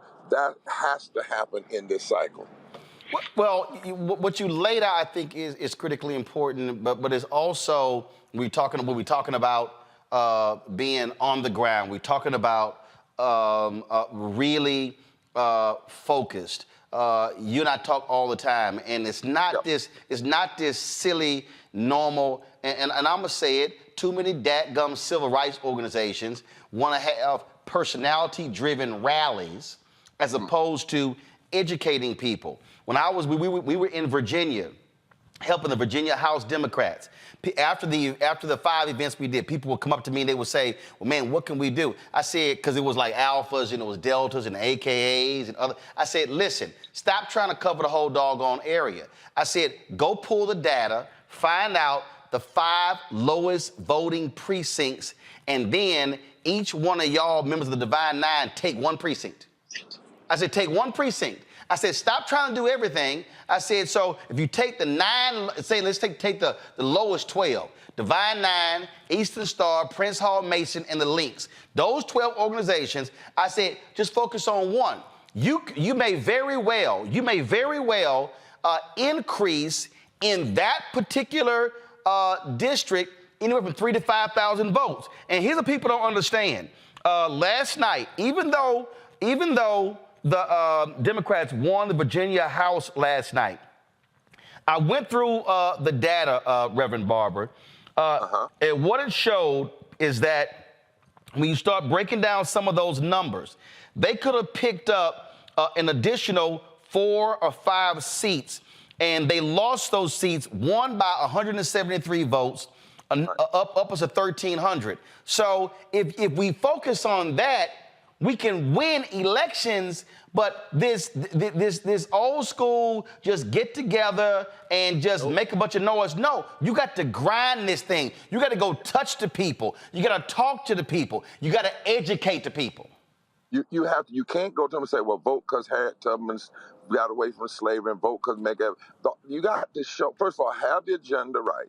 Push the candidates to talk about the things that really matter. You know, like in Mississippi, most people don't know that 80% of Mississippians wanted Medicaid expansion and living wage. If the governor when the candidates for governor started running on the last couple of weeks, what if that had been from the beginning? But even if he didn't, the organization should be going to the places where people are and pushing that. And you're right about the numbers, so let's drill down. Because we've never seen an election where we've had the kind of massive turnout we want to. Even where we are seeing victories, the turnout is still far below what it could be. But if you know, for instance, if you know in Florida that there are 2.8 million poor low wealth voters who did not vote in 2020, and the margin of victory was only 370,000 in the governor's race, then go where those 2 million poor low wealth voters are and rally them around the issues. If you know in Georgia there were 1,076,000 poor low wealth voters who did not vote, but the margin of victory wasn't but 12,000 votes. Go in those areas, find where they are, and move them on agenda. If you know in Kentucky that the 700,000 didn't vote in 2020, the margin of victory was only 500,000. In North Carolina, 1.1 million didn't vote. The margin of victory was only 70,000. So right there, you get a clear picture that we're not losing because we're losing. We're losing because folk are not focusing on and drilling down on where the voters are. So what we're going to be doing is in 30 state capitals in March the 2nd, we're having massive rallies to call people to vote around 7 issues in state capital. We're announcing 35 weeks of intentional focus on low-income voters who, when they voted maybe 2 elections ago, they voted progressive, but they have not voted since then. The number one reason that people say they don't vote is nobody talks to them. So we're going to have a massive campaign to talk to them all the way through the election. And every time we gather, we're going to be gathering around issues, but then the issues will drive who we go talk to. Targeting areas, and by the way, Roland, what we're doing in PPC and Repairs of the Breach is bringing folk together. We're bringing folk together in East Kentucky and in Louisville, in those pockets where people say, well, that's Trump country. No. Because even in those areas, if you close the margin by which an extremist wins, you help on the other side. You know, and so you've got to drill these numbers down. I don't know how many times I have tried to say it nice, say it cussing. The world, can you walk away from this many potential voters? And the number one reason that they don't vote is that nobody talks to them. Talk to the people, go where they are, pick the areas, and increase these margins. And victory for progressive and for civil rights, for justice, can happen. Look, even in the South, there's not a southern state. There's not one southern state. Y'all hear me on this? Where 20, if you move 20% of poor low income voters, 20%, that it would not fundamentally shift every electoral, every at-large election. That's why these folk are so hard on voter suppression. They are looking at these numbers. They know the Southern strategy has all kind of breaks and holes in it.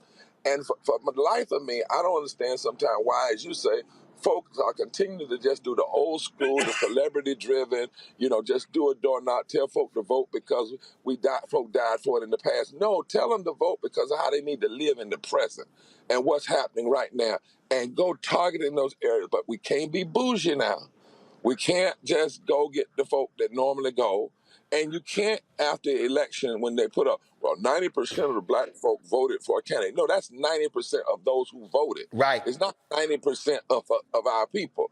You got to know what's really going on, read the numbers, and go hard, go hard in the trenches and hard in the paint.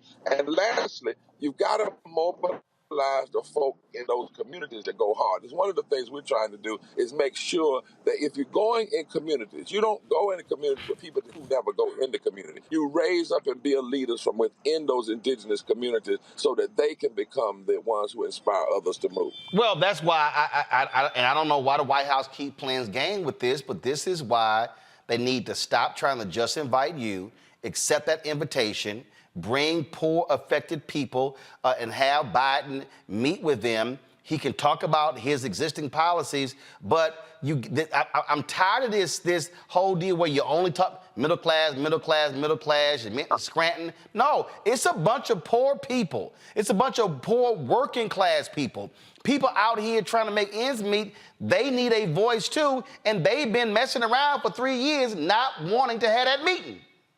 And they have a voice. 60.9% of black people are poor and or low wealth. That's 26 million people. 30% of white people, that's 66 million. What we have said to them is let us bring into the White House a diverse group of low income, poor people who actually support what you've tried to do. And with some more religious leaders, talk to them and let those people leave the White House and go out and tell the story. This is what has happened. This is how it has impacted us. This is what it's done to address poverty. But some people made it temporary. If we get out here and vote, we can put people in office who will make these things permanent. We can address 87 million people without health care. We were 2 votes, Roland, 2 votes from 43% of Americans. 50 plus million Americans and 43% of black people moving out of low wealth if the living wage bill had passed. We were 2 votes. Well, those are the people that need to have the mic. Those are the people you need to be talking to because those are the people that live and breathe and know how to move the sleeping giant in this country. Anybody in this election cycle, as close as these elections are, that is writing off 60 million poor and low wealth voters and not talking to them intentionally is a damn political fool. I'm just going to say it like that. Right now, go to my iPad. The video we're showing right now is when we live stream when y'all were marching in West Virginia against Manchin. And this is what we're talking about. Look, the 2023 election is in the books. The focus now is on 2024. You're going to have primaries beginning the first of the year. You're going to have Democratic primaries, Republican primaries happening all throughout, gearing up for the general election. This is all hands on deck. This is where, and listen, I'm not freaking out by these early polls, and it's showing how people feel because they are a snapshot in time. What they should be doing is sort of be operating as like cold water on the face of these largely white Democratic progressive strategists who are going to be spending billions of dollars. And I'm talking about the environmental lobby. I'm talking about the pro-choice lobby. I'm talking about American Priorities PAC, the DNC, the DSCC, DCCC, Democratic Governors Association. All of these people, they had better understand that you're gloating now because you won, but you could be crying a year from now. You had better be putting the work in. I have been saying, Reverend Barber, because when you were into Kentucky, y'all said, this ain't no rally. We're going to be teaching y'all tonight. They should be sitting here talking about how are we having education town halls in critical towns, in cities, in battleground states, beginning in January. And I'll say this here right now to every black person, and I've already got several on the book. Don't come with them typical lame MLK programs and Black History Month programs. We need to be thinking totally different because literally this election in 2024 is going to be between Biden and an absolute white supremacist, white nationalist fascist in Donald Trump. Exactly. And Roland, I want to say, when you said that about Kentucky, when we went out, you're exactly right. On a Thursday, we did a teaching, but what also we did is that Friday, Saturday, people from Louisville to Texas. Actually, hold on one second. Your phone is breaking up. You said when y'all your phone, we couldn't hear any of that. You said when y'all were in Kentucky, what happened? Red Barber? I think we were losing. Okay, I think we got you back. Go ahead. Okay, we taught them the facts and the figures and how to go out. They went out all over that state in every county, from the east to the west, from Louisville to Harlan County, teaching people, registering people to vote based on the issues. Now, the pundits have already said Kentucky was just because of abortion. No. Bashir didn't just run. He did talk right about abortion rights and women, but he also said to folk, I'm going to increase the Medicaid I've already expanded. I'm going to continue to do make sure people get their rights back when they felony reenfranchised. I'm going to work to bring jobs and then to raise Kentucky's minimum wage above the federal minimum wage. He talked the language of the people. Went everywhere, and we got to be careful of the mainstream media that want, or even some consultants that just want to look at one issue. This silver bullet issue is not how you win long term. You must see where the pockets of votes are. You must go to those people and talk to them. And again, I want to say it on your show. I've said it for the life of me. I do not know why that we've been asking for 2 years now to bring impacted people, poor low income, from West Virginia, from North Carolina, from key places, from battleground state, into the White House, not to be Democrat or Republican, but to talk about what was done, to hear what's going to be done and continuing, and allow those people to go out and be the microphone. You know, in our campaign, we don't even have to endorse anybody. We endorse the issues and let people look at people and say, listen, where do they stand on Medicaid? Where do they stand on health care? Where do they stand on your life? Where do they stand on living wage? People are smart if you point those things out, but you have and you cannot leave this sleeping giant sleep. And that is poor and low wealth voters are a critical key to a fundamental shift. And lastly, Roland, I've done the data. And I got a book coming out, how the mythology called white poverty, how the mythology around white poverty continues to exacerbate lies about race and class. And the data shows that poor and low wealth white people even don't in the majority vote against their own self-interest. Most of them don't vote, but when they tend to vote, they actually tend to line up more with black people in terms of the issues that really matter. That's why even in Mississippi, 70% of Republicans want Medicaid expansion. 80% of all Mississippi. We better know these numbers. We better go to these people. We better let them know where the policies are going if folk get elected, because that's where the power lies in this particular season that we're in. One more time, there's not a state where poor and low-income voters don't make up over 33% of the electorate. And in most battleground states, poor and low-income people, that's people who make less than $15 an hour and who are $500 away from economic ruin. In battleground states, they over 40% of the electorate. If you of the electorate, you don't talk to them in your ads, you don't talk to them in your speeches, you don't talk to them door to door, you are actually committing a form of political suicide. If you do recognize them, you will increase, and Dr. King said it like this, the greatest of the racist oligarchy in this country is for the masses of Negroes and the masses of poor whites to come together, form a voting bloc that could fundamentally shift the economic architecture of this nation. We have that possibility right in our hands if we get away from the old style and do the work like you're talking about. Reverend William Barber, Poor People's Campaign, Repairs of the Breach. We appreciate it. Thanks a lot.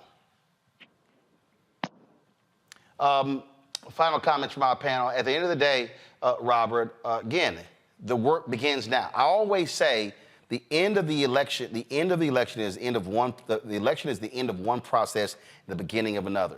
Guess what? 2023 elections are now gone.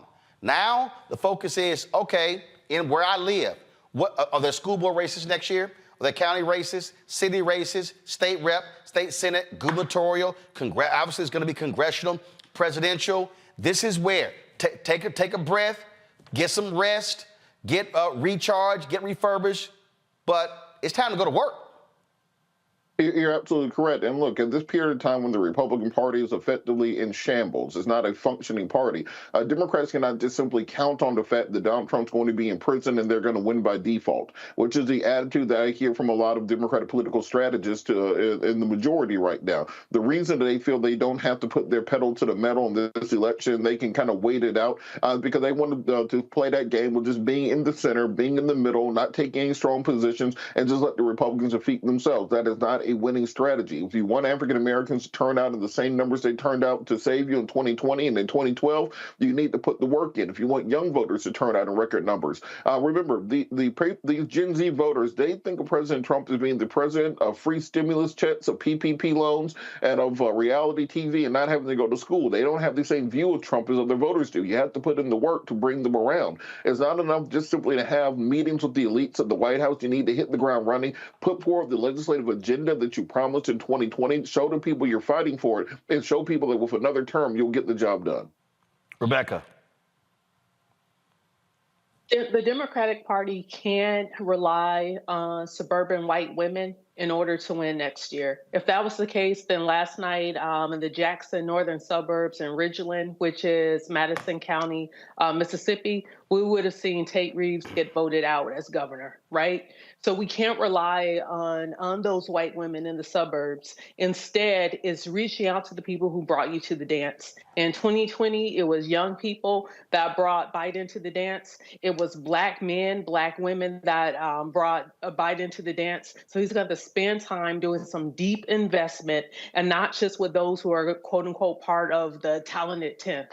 He needs to stop just talking to folks who are connected, and he needs to talk to those who are disaffected, those who are disenfranchised, and those who are suffering economic setbacks. Those are the people that Biden needs to be talking to starting tonight as we go into the 2024 cycle. All right, Joe. I am always inspired by Dr. Barber, and I think that what he said is where we need to be. There's this sleeping giant of millions upon millions upon millions of voters in places where we're supposedly red, but we're actually misread. People there, the votes are there. And there's nobody that understands what Medicaid expansion is that could be affected by it and bettered by it that doesn't want it. Even people that are super conservative, most of the times will go out of their way to say, well, you should have your right to reproductive health, even if it's not my thing necessarily. That's what you found out in Ohio. The votes are there in places where they need to be there. In Wisconsin, the gentleman, I forgot his name, who ran for Senate last time. The votes were there if they had done what they needed to do in Milwaukee.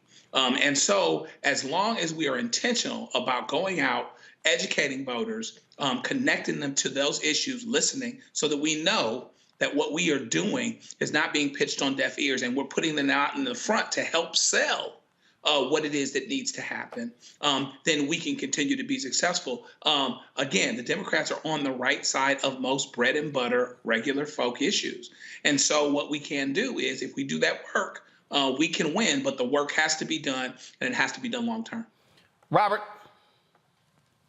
As I said, the work goes on, the cause endures, the hope still lives, but the dream will never die. But I want to impress upon the Democratic Party, the black folks are not going to turn out with the same old, well, we brought Jay-Z out for the concert, we brought T.I. out, we brought, we went to the barbecue, I got hot sauce, I got a big pile of collard greens. That's not what black voters are looking for right now. You passed $1.7 trillion in infrastructure, $1.5 trillion.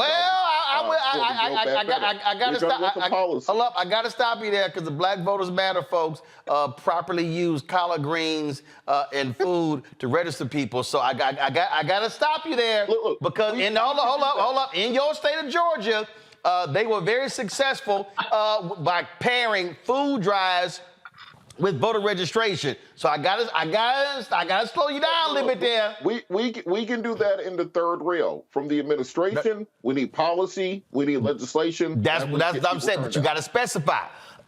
Because, I've been on the road with Black Voters Matter. They use concerts, they use food drives, they use everything at their disposal to register people, to get them to turn out. And so all that works, but you're right, you still have to have policy. But again, everybody has different roles. And the reality is, from the administration standpoint, they have to say, one, what we did, then what we're planning to do. What they can't do is only talk about what we did, because elections are based upon not on what you did, but what you're going to do. And so, again, and for everybody else out there, I keep telling y'all this, and y'all think I'm playing. And I'm gonna do a whole breakdown. I'm trying to figure out when I'm gonna do it. I might do it after the first of the year. I might do it actually before then. But we're gonna spend a whole 2 hours on Project 2025. And y'all really need to understand, these people are not hiding it. They're not keeping it to themselves. They are very clear on what their plans are if Donald Trump takes back the Oval Office. And that is not an America any of us wants to be a part of. Trust me. Joe, Rebecca, Robert, I appreciate it. Thanks a lot. Everybody who's watching as well, folks. It was a huge night. You had Congresswoman Sheila Jackson Lee, who was headed to a runoff against State Senator John Whitmire in the race for Houston mayor. Neither one of them got a majority of the vote, and so they moved to that. That's going to be in a few weeks. Whitmire got 42.5%. Lee got 35.6%. Runoff is going to take place on December 9th. Philadelphia gets its first black female mayor. You have Shantel Parker, elected the city's 100th mayor. And again, first woman to hold the position. Of course, she won the Democratic primary, so she was guaranteed to win as well. And so many people are watching that because she also ran on Law and Order and also believes in stop and frisk. So we'll see what happens there. And plus, a big congratulations to Yusef Salaam. Remember, one of the Central Park Five, the exonerated five? If Donald Trump had his way, they would have got the death penalty. Last night, he officially won, and he is now going to be a member of the New York City Council. He'll represent a Central Harlem district on the City Council. And so certainly congratulations to Yusef Salaam. You also had a North Carolina town electing its first black woman mayor. Barbara Fouché will be the next mayor of Carborough, North Carolina. She served on the town council. She won a seat in 2017, reelected in 2021. She's the first black woman to serve as mayor of the town, the second black person to hold the office. You also have, in Rhode Island, the first African-American member of Congress, Gabe Amo, who served in the Obama and Biden administration, defeated Republican Gary Leonard to win Rhode Island's first congressional district. So congrats to him. So a lot of big wins last night. Folks, that's it for us. We'll see you tomorrow right here on Roland Martin Unfiltered on the Black Star Network. Don't forget to support us, what we do. Folks were sitting here sending us via Cash App. They were like, when I was cussing, they were like, hey, keep doing it. So if y'all want to support us, what we do, send your check and money order to P.O. Box 57196, Washington, D.C. 20037-0196. Cash App, $RM Unfiltered. PayPal, R Martin Unfiltered. Venmo is RM Unfiltered. Zelle, Roland at RolandSMartin.com. Roland at RolandMartinUnfiltered.com. You also, of course, should get my book, White Fear, How the Browning of America is Making White Folks Lose Their Minds, available in bookstores nationwide. And, of course, you can check us out on Amazon News. So go to Amazon Fire. You can watch our 24-hour streaming channel. You can watch us on Plex TV, Amazon Freevee, as well as Amazon Prime Video. Folks, that's it. I will see you tomorrow. Reese Cobra's going to be sitting in the host chair tomorrow. I've got a dinner at the Vice President's house at 6 p.m., so I will be there. Maybe I'll go live from the grounds at the top of the hour, and so we'll see what happens. All right, y'all. Take care. Holla! Folks, Black Star Network is here. Hold no punches. I'm real revolutionary right now. Support this man, Black Media. He makes sure that our stories are told. Thank you for being the voice of Black America, Roland. Stay black. I love y'all. All momentum we have now, we have to keep this going. The video looks phenomenal. See, this difference between Black Star Network and Black-owned media and something like CNN. You can't be Black-owned media and be scared. It's time to be smart. Bring your eyeballs home. You dig?